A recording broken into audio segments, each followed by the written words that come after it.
Insightful podcasts by informative hosts.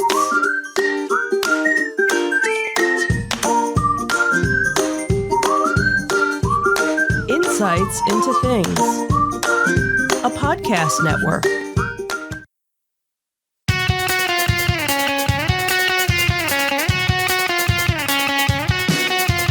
Welcome to Insights into Entertainment, a podcast series taking a deeper look into entertainment and media. Your hosts, Joseph and Michelle Whalen, a husband and wife team of pop culture fanatics, are exploring all things from music and movies to television and fandom. Welcome to Insights in Entertainment. This is episode 126, Making Time for New Neighbors. I'm your host, Joseph Whalen, and my patient and understanding co-host, Michelle Whalen. Hi, everyone. How you doing today, dear? Good, and you? Doing good. We are recording a little bit later than we normally would during the week. Yep. We had both gotten our booster shot, our third COVID shot over the weekend last weekend. Mm-hmm. And we were kind of still less than energetic by the time our new normal recording time arrived. And we're still not really all that energetic. But yeah, well, I think a lot of that has to do with being out there in the cold last night with the football game and marching band. Yep. So because we are band parents. Yes, we are. And someone was kind enough to volunteer me for AV duty for I wonder who that could have been. Yes. So we have a competition that we'll be attending today to film and photograph and all that wonderful stuff. Mm-hmm. Be the supportive parents that we are. And that's what we do. We are the support. We're the suspenders of the band. Right. That's what we are. I like that. Okay. So, but that is not what we're talking about today. No, it's not? It is not. Oh, okay. Or if it was, it's over and done with. Okay. What we are talking about today in our Disney Detective, Disney thinks the rules about copying someone else's work is different when they do it, then welcome the new neighborhoods of EPCOT. In our Tales from the Edge of the Galaxy, a new way for lightsabers to change color. And George Lucas joins the Hasbro Black Series. Then, in our entertainment news, Johnny Depp is still whining that he's being treated unfairly. Plus, Russel T Davies returns to the Tardis. And as always, we'll finish up with our insightful picks of the week and some afterthoughts. We do have some footage to show from RetroCon from last weekend. Yep. And then we have a couple of new additions to our afterthoughts for shows this week. So stick around to the end of the show. Before we get into all of that stuff, I would invite you to subscribe to the podcast. You can find audio versions of our podcast listed as Insights into Entertainment. Video versions of all the podcasts on our network can be found listed as Insights into Things. We're available on Apple Podcast, Podbean, Buzzsprout, Stitcher, iHeartRadio, pretty much any place you can get a podcast these days. I would also invite our listening and viewing audiences to write in, give us your feedback, tell us how we're doing, give us your shows. We'd love to plug shows in your area, comic book shows, toy shows, pop culture shows, anything like that. You can email them to comments@insightsintothings.com. You can hit us on Twitter at insights_things or on Facebook at facebook.com/insightsintothingspodcast, where you can get links to all of our social media contacts and much more on our official website at www.insightsintothings.com. Ready to get into it? Sure, let's do it. Here we go.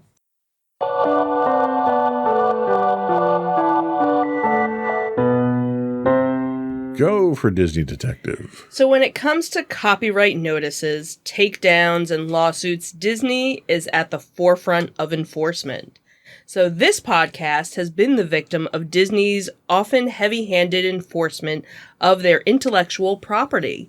We've been forced to alter or remove our own shows when we featured snippets and trailers of Disney material that were used under fair use laws. So, but apparently Disney feels that those same rules don't apply when they steal someone else's intellectual property without securing the proper permission.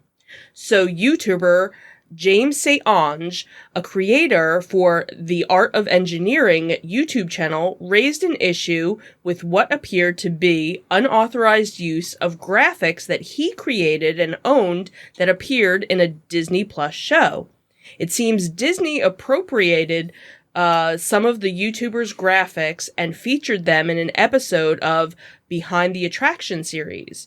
Only when called out on the carpet publicly did Disney own up to this violation of copyright law, which they so diligently enforce for their own properties. Producer on Behind the Attraction, Brian Volk-Weiss, reached out to St. Onge directly and apologized for misappropriating the creator's work without permission. Disney announced its intent to update the offending episode of the series to include him in the show's credit. The issue was originally raised publicly by St. Onge on Twitter, where he also reported the follow-up apology from the Disney producer. The post was short on specifics of the communication, but did confirm that Disney admitted that the graphics in question that were used in the show did indeed originate from Art of Engineering. In his apology, Volk-Weiss took full responsibility and apologized for everyone involved, which included Seven Bucks Production, which is partly owned by Dwayne "The Rock" Johnson, who serves as host of the Disney Plus series. So St. Onge was told the unfortunate situation was a result of a chain of mistakes, but no further details were released detailing those mistakes. This is yet another example of Disney being I was doing so well, ingenuous to a copyright system they themselves have lobbied to their advantage. Previously on this podcast, we've discussed royalty disputes between Disney and author Alan Dean Foster and others following their flawed interpretation of existing contracts after acquiring properties like Lucasfilms and Fox.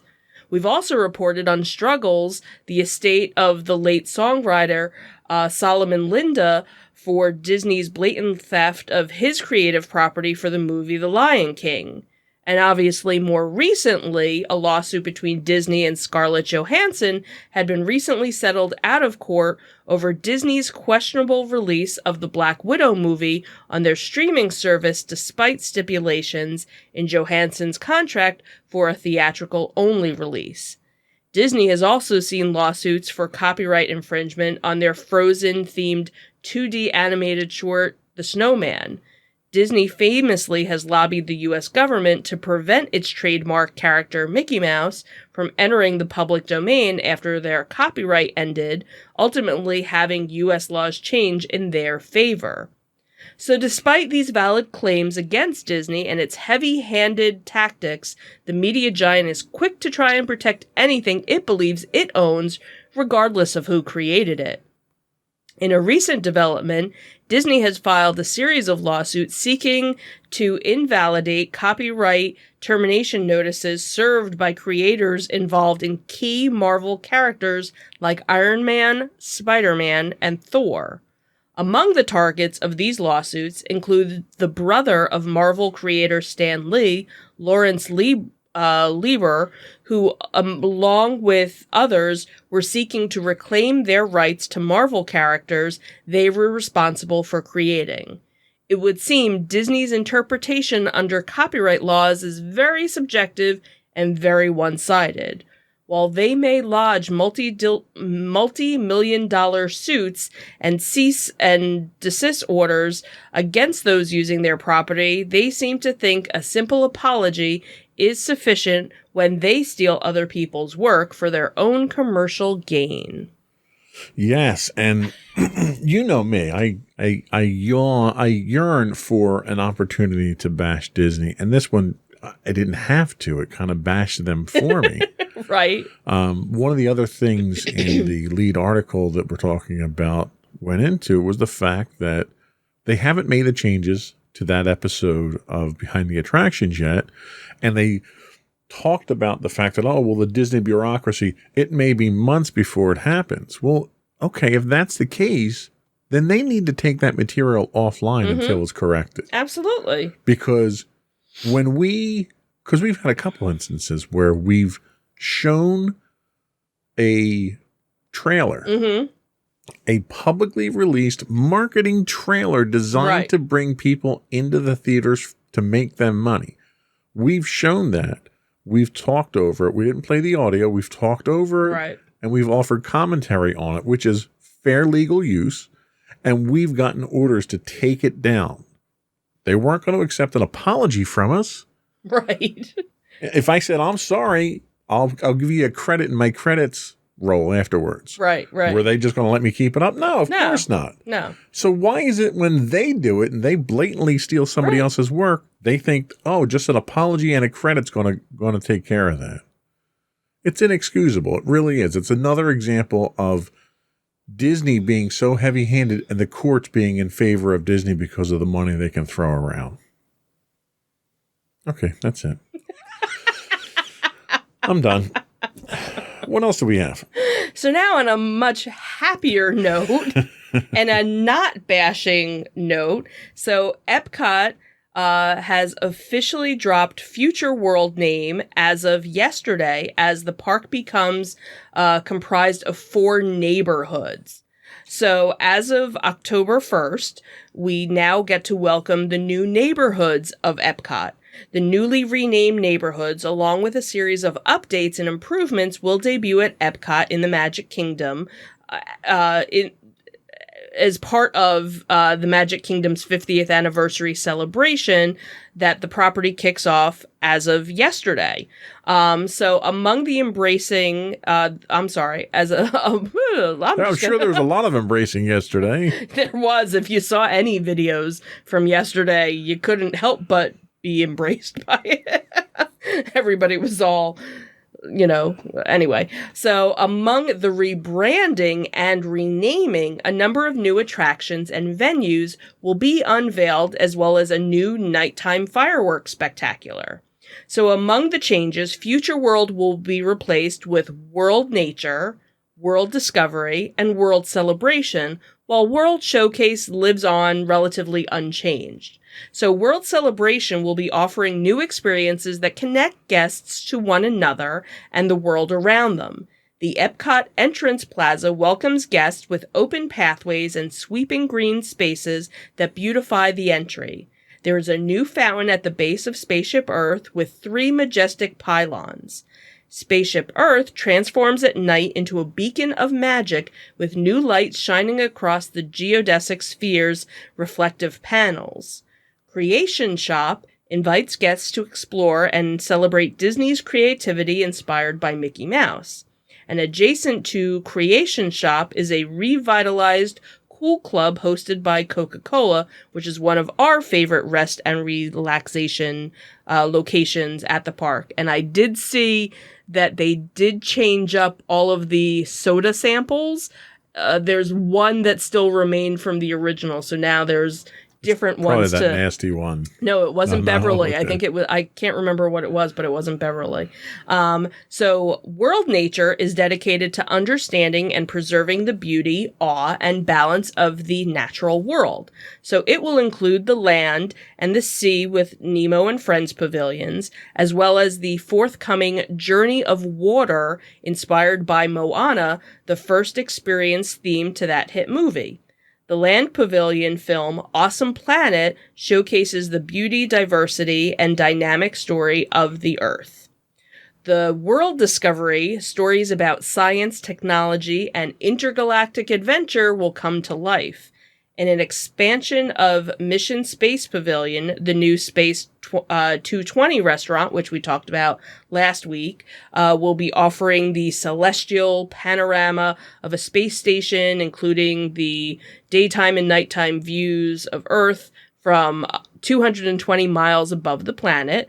And then that's also where Guardians of the Galaxy Cosmic Rewind will be the first Otherworld Showcase Pavilion in EPCOT.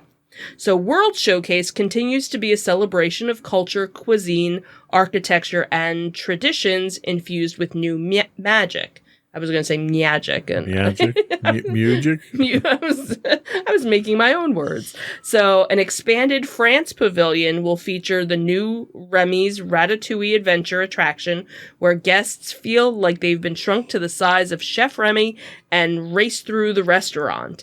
Also in the France pavilion, the classic Impressions de France film will be joined by Beauty and the Beast sing-along. And then Harmonious is one of the park's largest nighttime spectaculars ever created for a Disney theme park, and that takes place each night at the World Showcase Lagoon. So, I don't know, what are your thoughts on that? Are you happy with what they did for the rebranding and the remake? Yeah, so far, I think it's going to take some time to kind of get used to, where things are. For the most part, it's still the same area. They just kind of group things off. And you kind of have to think they were already kind of... They were. Because it followed way. that same not spiral, wagon wheel approach to it. Right. I mean, you had... Epcot's always been two parks. Right. You always had the World Showcase was one park, and then Future World was the other. And Future World always had that, you walk up to the middle past Spaceship Earth, and then you divide it off into the different lands. Right. there. And it just kind of worked out that they had, Living with the Land and the Living Seas, which is the nature part, so it kind of worked out that those two were together. They didn't mention anything about Figment or Imagination. He's, I guess, still kind of there, and then you have, the space area, space and the Guardians of the Galaxy area, and then you have Test Track, so that's kind of the technology part. So it was kind of already really laid out in that to just kind of be renamed, worked out. Epcot was getting a little long in the tooth there at the pavilions and stuff like that. You had a lot of buildings that just have, I don't want to say fallen in the disuse, but... Right. You'd walk through a pavilion and nothing was in there. Right. And that's the unfortunate part of what Future World, because you had the Communicores, and that was the part that was originally was getting updated more recently. And then I guess over time, they just stopped having partnerships. It wasn't even like they weren't updating them. They were just taking them out. They were just taking them out. And not putting anything in there. And you saw... with the frequency that we would go, every time you would go, one area was blocked off, and then another area, and then another area, and it almost looked like a cancer spreading through the buildings. Right, because it originally kind of gave you the idea of a World's Fair. Right. So that was where I remember one of the first, it wasn't a video phone, but they had something, because I remember like making a call or something, and I don't know how... I guess my mom couldn't see me because she didn't have a video, so it wasn't like a FaceTime thing, but it was something kitschy, right? Well, like I remember the Future Home they had, right? And you would go in and you would preview a lot of the technology that we have in the house today, right? Which was kind of interesting. Now, the one thing I didn't see in the article was anything about the DVC lounge. Are they still keeping that? As far as I know, they're still keeping that from everything else that I've read or seen, because that was kind of supposed to be just for the 25th anniversary DVC year. And I guess they've kind of still, all right, well, we still have the spot, so we'll still use it. So that for now is still that's good. That's still there. That's certainly worth paying our DVC maintenance fees for. Just to have a place to relax. Yeah. So, all right. That was all we had for our Disney Detective. We'll be back in a minute with our Tales from the Edge of the Galaxy.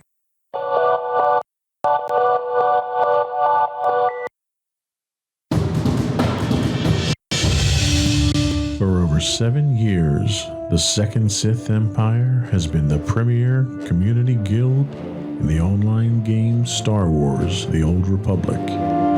With hundreds of friendly and helpful active members, a weekly schedule of nightly events, annual guild meet and greets, and an active community both on the web and on Discord. The Second Sith Empire is more than your typical gaming group. We're family. Join us on the Starforge server for nightly events such as operations, flashpoints, world boss hunts, Star Wars trivia, guild lottery, and much more. Visit us on the web today at www.thesecondsithempire.com.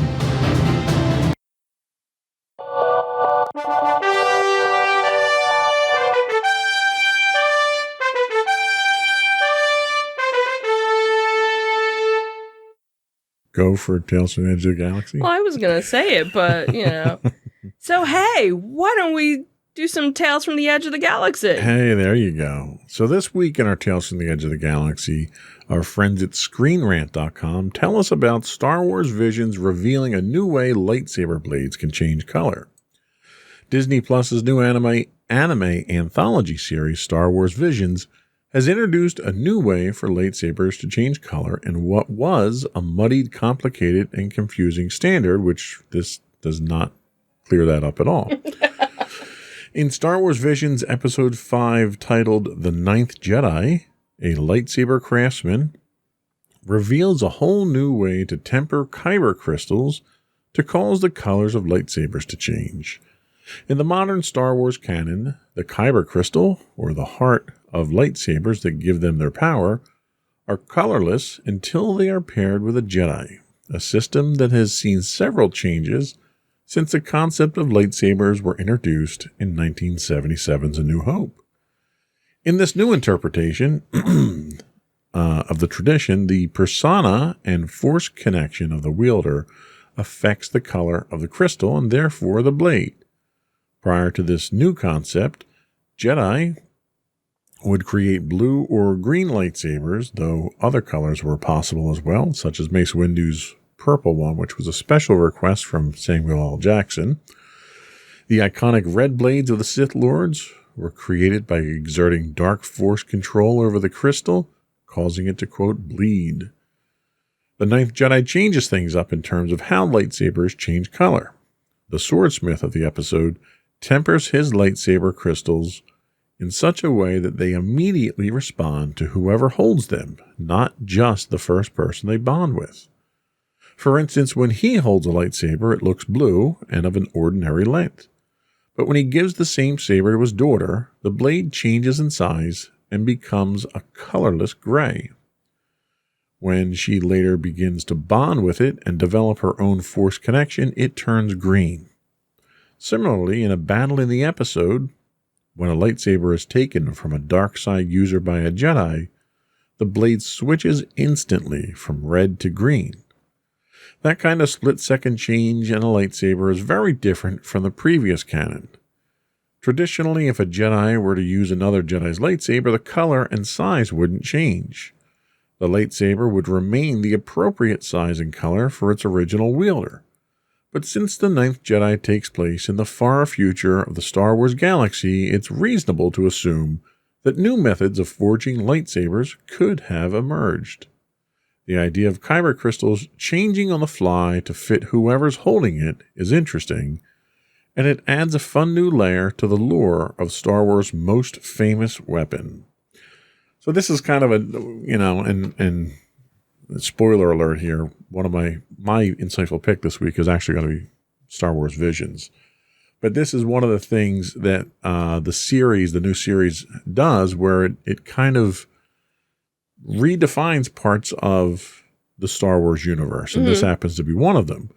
Now, the two concepts themselves have been in play for quite some time. We saw in Clone Wars, we saw situations where kids had to go, Jedi Padawans had to go or younglings, I think it was, had to go and find their crystal. And their crystal calls out to you. Right. And depending on the relationship you have, the crystal determines the color. Right. And then in Expanded Universe, you had a couple of instances, but probably the most predominant instance of a blade changing its length was a character named Corran Horn. And it was done by modulating the frequency of the plasma that was coming out of the blade. So there was literally a button on the lightsaber, and that button could make the blade longer or shorter. So the concept of these things have always been there, but it's never been something that's instantaneous or tied to the individual user. So this was kind of an interesting concept. Yeah, I kind of like that idea that, the crystal could sense your force, your your level of, are you dark side, are you light side, are you this color, are you that color, And that element of storytelling has always been there, but it's never been instantaneous like this, which I have to tell you would be really convenient, because when we build our lightsabers down at Disney, you can put different kyber crystals in. Right. You can get different colors. In order to do that, you have to disassemble the whole thing and put a new crystal in. Right. It'd be neat to just have a button to do that. Right, right. Which, ironically, the Revan lightsaber that you gave me, I can change between two different colors, which was very, very cool. And that's, the marketing person in me is thinking, here's something where, it'll be a multicolor lightsaber, and maybe you can't pick the color. It'll just, kind of like a mood ring. Right. And they've marketed things like this in the past. There was a Revenge of the Sith lightsaber. There was an Anakin lightsaber. Right. That you would push a button and change it from blue to red. Right. And then when Force Awakens came out, they had a toy lightsaber that could change colors as well, because he played both sides of the fence as well. Right. So it's a concept that's founded in, we'll say, historical Star Wars storytelling, but the way they did it in the show was actually very unique. So it was kind of interesting. Okay.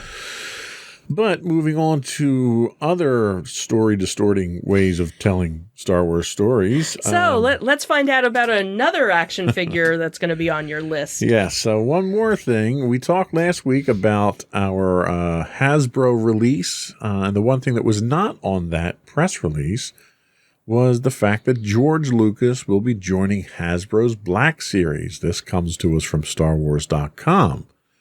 They say the maker is coming to your toy collection.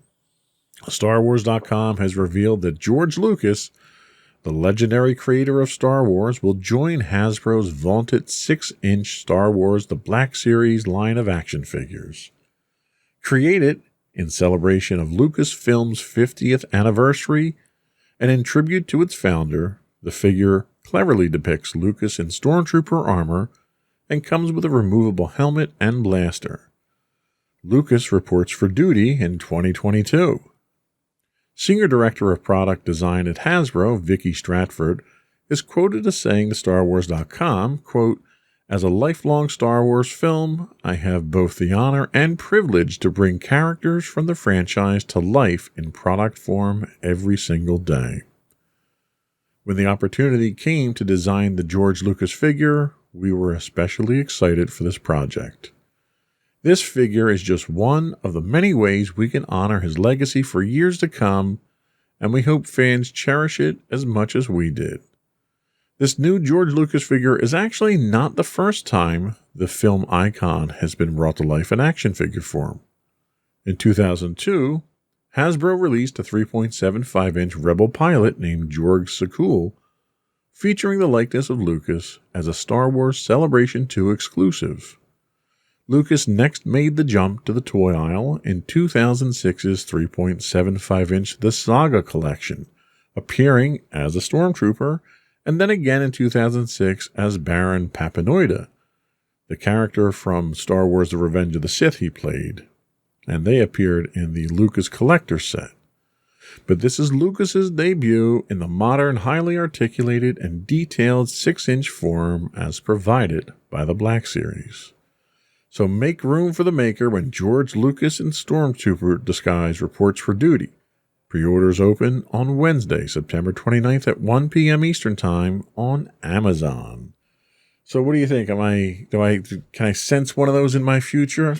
I don't know. I should probably go to Amazon and see if I can still get it. Pre-orders are available.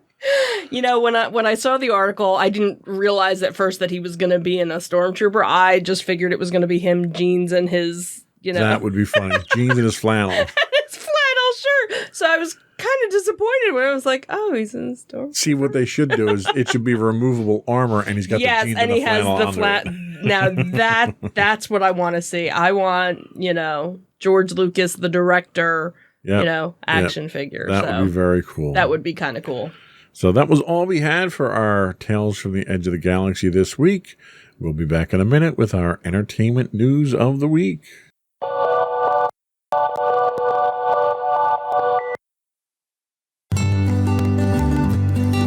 Insights into Teens, a podcast series exploring the issues and challenges of today's youth.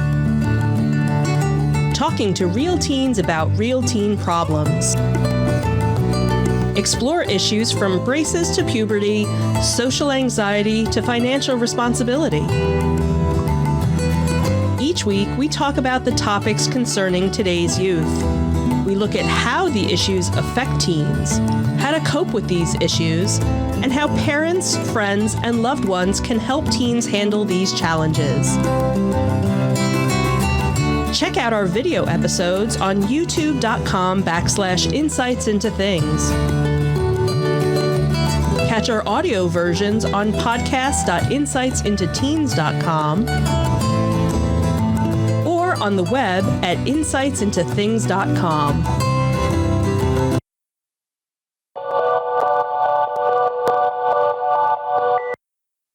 Go for entertainment news, and I forgot I didn't push the soundboard there. That's okay. Should we just hum something or? There we go. It's dramatic, and I want it to have that dramatic effect. Dun, dun, dun, dun, dun, dun, dun. Okay. Go for entertainment news. There we go. So from HollywoodLife.com, it seems Johnny Depp is slammed cancel culture after previously claiming that he's being boycotted by Hollywood over abuse allegations made by his ex-wife Amber Heard. So Johnny Depp, who is 58, didn't mince words when he addressed cancel culture at the San Sebastian Film Festival on Wednesday, September 22nd. He said, "It can be seen as an event in history that lasted for however long it lasted. This cancel culture, this instant rush to judgment based on what essentially amounts to polluted air." Johnny's remarks come as his acting career has taken a hit after the star lost a libel case against The Sun in November of 2020 regarding allegations that he physically abused his ex-wife Amber Heard. He said, "It's so far out of hand now that I can promise you that no one is safe. Not one of you, not one out that door, no one is safe," he added. Johnny was previously set to star in the next Fantastic Beasts film, but he was dropped from Warner Brothers, the movie franchise, as well as Disney projects after losing his libel case. In addition, his new film, Minamata, had not been released in the U.S., evidently due to the drama involving the actor. Not really sure if that's the case or if it's just timing of everything else with COVID. Couldn't have anything to do with a pandemic. Right. It's got to be because of me. Right. It's all because of me. So the Pirates of the Caribbean star also said at the press conference, "It takes one sentence and there's no more ground. The carpet has been pulled. It's not just that this has happened to, it's happened to a lot of people. This type of thing has happened to men, women, children have suffered from various types of unpleasantries. Sadly, at this certain point, they begin to think that it's normal or that it's them. Then it's not." He went on to call the concept of cancel culture an injustice and implored others to stand up against it. Johnny's been very outspoken about how his career has been impacted by his ex-wife's allegations. So in August, he referred to Hollywood's boycott of me in an August 14th interview with the Sunday Times, adding, one man, one actor in an unpleasant and messy situation over the last number of years, but I'm moving towards where I need to go to make all that to bring things to light. Johnny also called his career setback an absurdity of media mathematics. Johnny sued Britain's The Sun newspaper, its executive editor Dan Walton, and its publisher News Group Newspapers over the 2018 article that referred to Johnny as a wife beater. While Johnny denied ever abusing Amber, the court ruled that the paper proved the contents of its story was substantially true, and he lost the libel case. Days after the court hearing, Johnny announced that he was being asked to resign from his role in Fantastic Beasts by Warner Brothers. He said, "I wish to say this.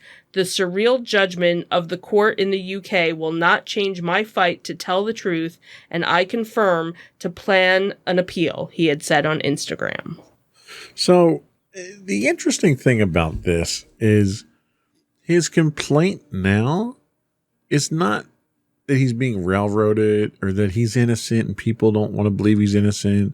It's that he doesn't think he should be canceled because of it. Right. It's almost like, yeah, I did it, but you should let me go because I'm Johnny Depp.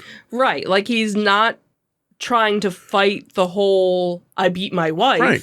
He's basically trying to change the dynamic of the situation. Mm-hmm. And it's funny because this week on our Insights into Teens podcast, we did an episode on gaslighting. Mm-hmm. And that's exactly what he's trying to do. He knows he's been found out. Mm-hmm. He knows he's been canceled. So now he's trying to change the dynamic of the equation here so that people focus on the consequences he's facing and not focusing on the crimes really that he committed. Mm-hmm. And it's pitiful. It really is. It's really pitiful at this point in time. Like when he makes a statement that, what was it? It's media mathematics. Why? Because your press agent can't get you good press? That's really what it is? You're paying this guy really good money to clean your name up and you're so dirty that you can't buy your way out of it? Right. Like that's the mathematical equation here. Yeah. And it's when people think that they're above the law, that they think they're that important and that they're that vital to society that they should be able to get away with anything they want. Mm-hmm. And sadly, when you see people in the media and, high-profile people like Donald Trump who do, right, I can understand why he thinks he should be special enough to get away with it too. Because other people are doing it too. Right. It's just... I don't know. I've lost all respect for him at this point in time as an actor. Mm. I couldn't even tell you the last movie he put out that was worth watching. Yeah. It's been a while. Yeah. So, anyway, on to other possibly good news for something that we enjoy. Yeah, so it seems that screenwriter Russel T Davies is to take charge again of Doctor Who, the sci-fi show that he helped to revitalize in 2005. Davies, who was the fantasy drama's showrunner until 2009, will take over when Chris Chibnall departs next year. "I'm beyond excited to be back on my favorite show," said Davies, who resumes his role of the show as the show prepares to mark its 60th anniversary in 2023. One of his first responsibilities will be to decide who takes over the Tardis following Jodie Whittaker's exit. The actress is set to hang up her sonic screwdriver after one more 6-part series and 3 2022 specials. In a statement, however, Davies said it would be time traveling too fast to speculate on what will happen when he returns. Chibnall said it was monumentally exciting and fitting that Davies would be back in charge for the 60th birthday. Russell built the baton that is about to be handed back to him, the writer and producer continued. Davies revitalized Doctor Who to its current incarnation with Christopher Eccleston as the Doctor and remained for David Tennant's time as the Doctor.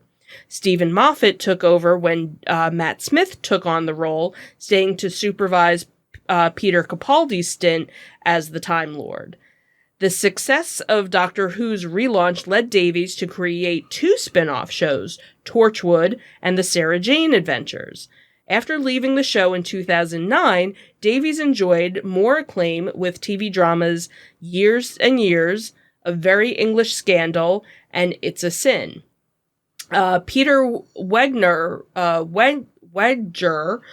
the BBC's director of drama, said the news of Davies' return would delight Doctor Who fans across the globe. We are thrilled that Russell is returning to Doctor Who to build on the huge achievements of Chris and Jodie. Russell, it's wonderful to have you back.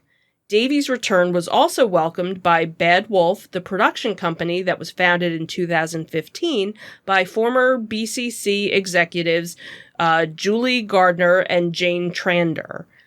Gardner and Trander both worked with Davies on Doctor Who's relaunch and will collaborate with him again when he returns as the showrunner.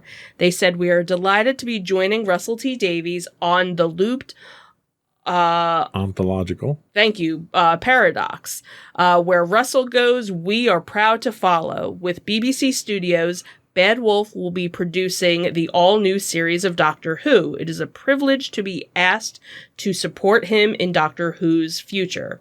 And actor Matt Lucas, who played the companion Nardole during Capaldi's time as the Doctor, was also happy as well. He said, "Russel T Davies back in the Tardis? What a coup! I'm buzzing," he had written on his Twitter. So I think this is a good sign. I think it is too. I was not a huge fan of that first revitalized season of Doctor Who when they brought it back. It's funny, I don't really remember much of it because I don't think we watched it as religiously as we did later on. Well, I don't even think we were together when it first came out. I watched that first season. Pretty sure I watched that first season solo. Yeah, I think we were together by then. Yeah, I didn't think I could get you to watch it. I'm not a big fan of Christopher Eccleston. Right. So he kind of was not the Doctor that I was looking for. Right, and I think that's where a lot of people who are Doctor Who fans had a hard time because he wasn't... Right, because I watched that first season. I struggled through it. He left after the first season. Right. And Matt Smith came in. No, David Tennant. David Tennant came in. Sorry, David Tennant came in. So David Tennant came in, and I didn't pick up the series right off the bat when he came in. It wasn't until like his second season in that I started watching it and realized that he was who it should have been to begin with. Right. And then we've been watching. But, you know, the thing is, I had a lot of preconceived notions going into it because I was a huge Doctor Who fan growing up as a kid. You know, my Doctor Who was always Tom Baker. So I measured every other Doctor by that Tom Doctor. Baker. No, I get it. And there was a lot of Doctors that came after him that I didn't like. I was not a big Sylvester McCoy fan either. But, you know, I still watched it because it was Doctor Who. But when they took it off the air, there was such a long gap that you had that when they brought it back. And then they had the TV movie that was kind of weird. And wasn't crazy about that one. Well, and that's the thing is not a lot of people consider that Doctor Who. He's kind of like that. He was that afterthought. Well, and that was like you had, who played Tarkin? Help me out. Grand Moff Tarkin? Yeah, who's the actor? Peter Cushing. Yes. Peter Cushing. So you had like 2 or 3 Peter Cushing Doctor Who movies that came out very early on. Okay. That had literally nothing. They were inspired by it. Okay. But they're not considered canon, but they were actually really well done. Okay. And that was kind of what a lot of people thought of the Millennium TV movie thing that they did. Okay. So, all right. But I don't know. I like the writing of the series. I could not get into Christopher Eccleston as the Doctor. And that's just a personal opinion. Right. Which you'll hear a lot about in my insightful pick this week, too. But Anyway, that's all we had for our entertainment news. We'll be right back with your insightful pick right after this.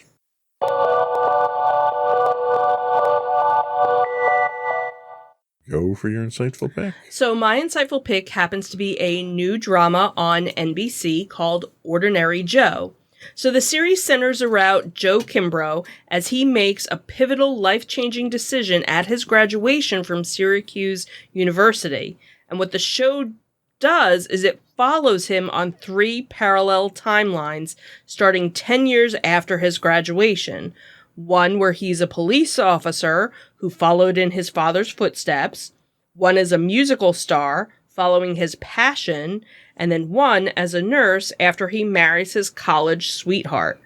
So it's very much a show of what if. You know, what if I made this choice in life versus this? Where would my life go? So what they do is they show it. The one article talks about it being a sliding door-like tale, because what they do is they're showing you 3 separate stories in the same timeline of what would have happened had he done this.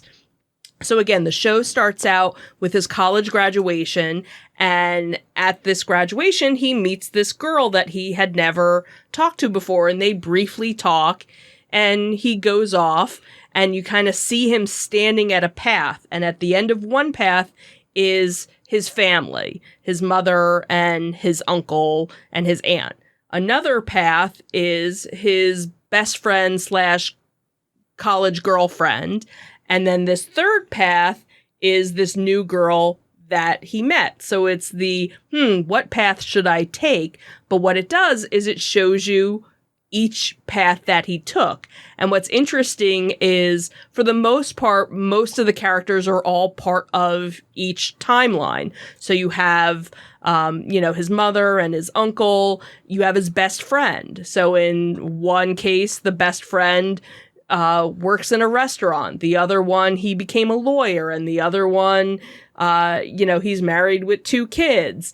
And then same thing kind of like with his life. In the one path, he's married to one person. In the other path, he's married to somebody else. And in the third path, he's never really dated anybody. So it's kind of interesting how they kind of change things up. And again, because they run on the same exact timeline. So it's 10 years after graduation.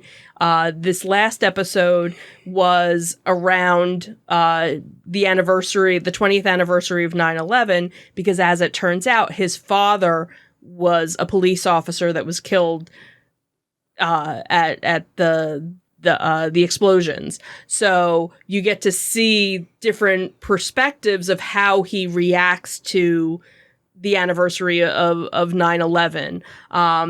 And again, it's kind of interesting because there's this senator that's kind of a background character. And what's interesting in the one, when he's this police officer, he's actually on patrol when this congressman is giving a speech and somebody tries to shoot him. And as the cop, he steps in and, takes the bullet for him and helps protect the senator.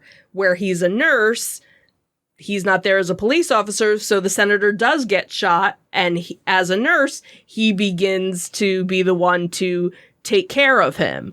In the third, his wife works for the senator, so the senator's involved in all of it, but in just different kind of aspects. So it's almost like, where you always wonder, am I meant to be with these people? It kind of shows you, no matter what path you take, they're going to be kind of involved in your life, but maybe some more directly, than others. So interesting concept. It takes a little to kind of get used to.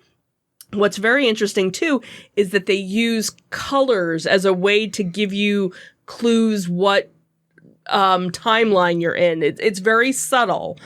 So you might not actually pick up on it. So, the one color seems to be like blue for the police officer and orange for the rock star and green, so it's like the lighting is kind of hued that way and the clothing and everything. So that kind of helps to give you an idea of where you are in this timeline. But, it kind of reminded me a little bit of This Is Us with the whole jumping back and forth and forward. But here you're in the same timeline. You just don't know which alternate reality, I guess you could say, that you're following. Interesting. Very interesting. Thank you. Good pick.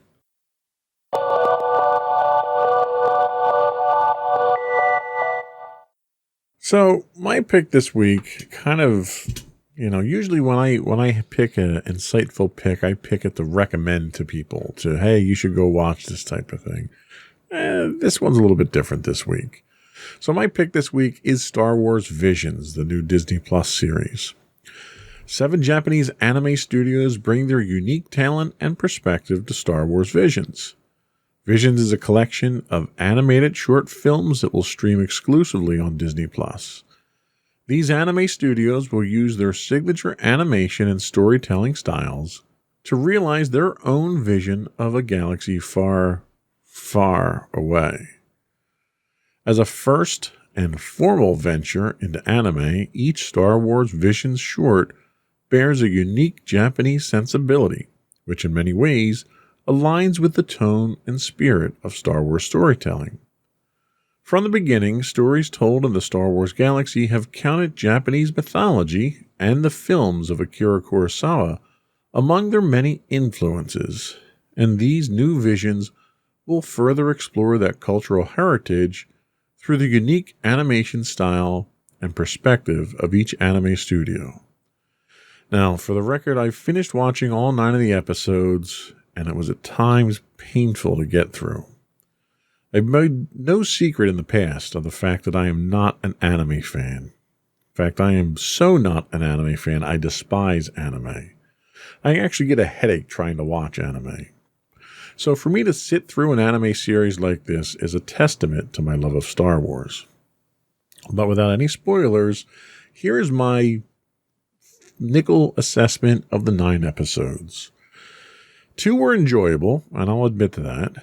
2 were passable, and I'll give them the credit that they deserve.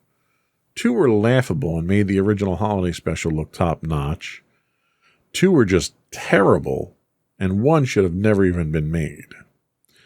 Now, I realize, like I said, that this is supposed to be an insightful pick, and my insight here is that it's not all bad like I had originally expected it would be. This, to me, isn't how Star Wars should be done, nor is it particularly enjoyable to me. You have gaping plot holes in most of the episodes. You have story elements that simply make no sense and are counter to everything about Star Wars. Some of the episodes you feel like you've been dropped in the middle of an episode and you're watching the last 15 minutes of a 2-hour-long movie. A few of them start out with no point and end up making no point, leaving me wonder why they were even made. However, given the complete lack of any other Star Wars material to watch, it's literally better than nothing. If I'm being entirely honest, every one of them was better than The Last Jedi, which is a very low bar to have to hurdle. The one person who should be absolutely ecstatic at this series is George Lucas. Overall, this series is so comically bad, it actually makes the original holiday special look like a masterpiece of storytelling. And that's, flat out my honest opinion of it. That's a great pick, hon.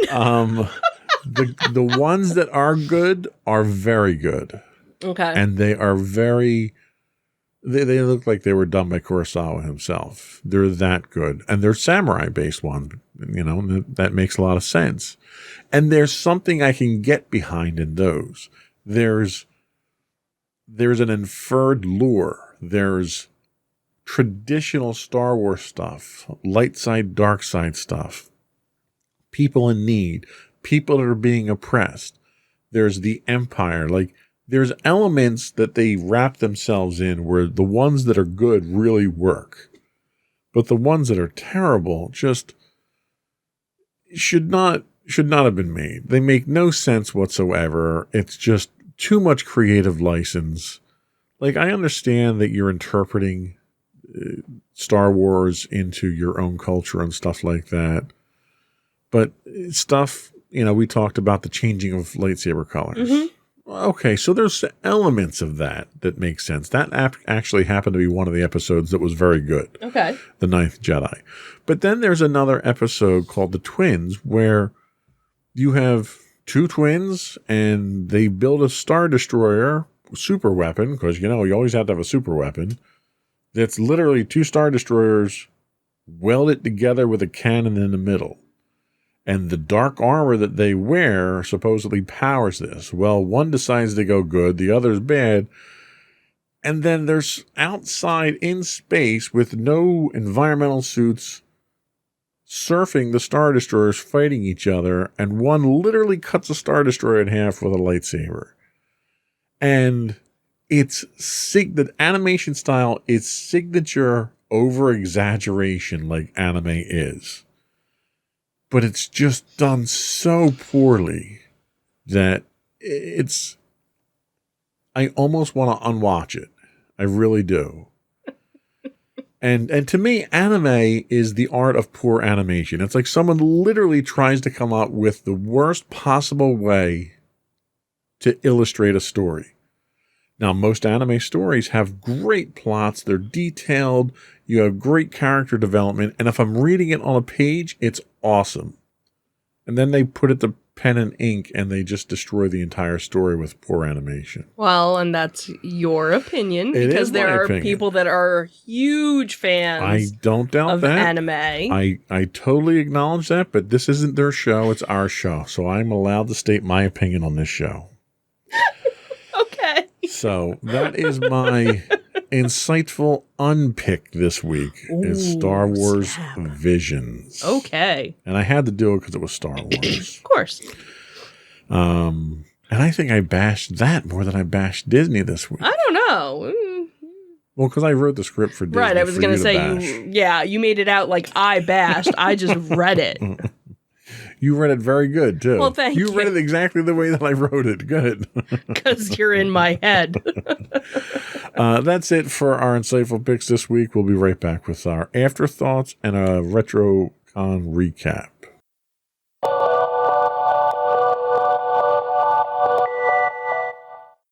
So we do have a RetroCon video to show real quick. Mm-hmm. I'm going to show that at the end of the show, though. Oh, okay. But 5-second recap. I don't know. Seemed kind of as busy as it normally. Didn't seem like there was a shortage of vendors. Right. There was a shortage of costuming and a shortage of the celebrity style stuff that's in the back usually. Right. Well, we also, by the time I made it to the back, they were doing the kids' costume contest, so that could have been maybe why we didn't see. Well, I think they just didn't have as many appearances there because you had appearances that were exclusive to Saturday and ones that were exclusive to Sunday. Right, which is normally how they do it. Since it's only the 2 days, we didn't stay for any of the panels because there was the one panel for Greatest American Hero that was going to be going on. So, and it's such a small little area. I don't know how. I wasn't comfortable staying because of how close it was. Right. But, a very decent selection of things out there, new items, old items, which is normally what you see. I always like the artists who are there, selling their wares. So it's, kind of the one of a kind. Didn't seem like they had as many artists this time. Didn't have as many, but they had a couple that we've seen before. The one that I bought something from, she had been there before. it's one of it was funny because I was wearing the Haunted Mansion shirt that you got Right. that didn't fit. And a lot of people stopped me and were asking me about my shirt, but also asking me, do you know if people are selling Disney stuff? And it was one of those things where sometimes you did have to kind of go in and look. Yeah. And there's treasures there if you dig for it. I had picked up this one particular Vader piece that I wanted there that I've been looking for and couldn't get a good price, but I got a very good price at the show. Yeah. And there was a couple, much to my surprise, there were 2 vendors that had carded Return of the Jedi Darth Vader figures there that were in fairly decent shape. They were asking fair market value for them, but they weren't graded. So I was not going to pay fair market value without it being graded. Yeah. So again, it's one of those things you have to kind of know what you're looking for. And some things you're kind of like, I didn't even know they made this. Right. And that becomes I want this now. Scale of 1 to 10. 10 being the best. 7. I think I would agree. 7 or 8 maybe, depending on which direction you walked at the right time. Right. But they didn't try and pack you in. They didn't have, the aisles. And RetroCon normally isn't one of their crowded ones. They're very well spaced out so that you have enough room to walk one side and come back in the same row and usually not run into anybody. Not like Comic-Con New York, which was terrible. That was, Okay, great. So what do we have coming up? Tell us what we got coming up. So next weekend is the Delaware Train Show and Oktoberfest Toy Show on October 9th and 10th at the Nur Shrine Center in Newcastle, Delaware. Usually only a couple of bucks to get in, $5, I think, relatively inexpensive. We've never been to the train show because that's not our thing, but some people might enjoy that. So definitely check that out. The one that we do try to go to is the Oktoberfest Toy Show. And again, it's a hodgepodge of vendors selling their wares. Then Monster Mania in Oaks, Pennsylvania will be October 22nd through the 24th. This is the first time they're actually going to be doing inside Oaks. That was where we had gone in May, where they did the little mini mall. So this will be interesting to kind of see how they do things over in Oaks.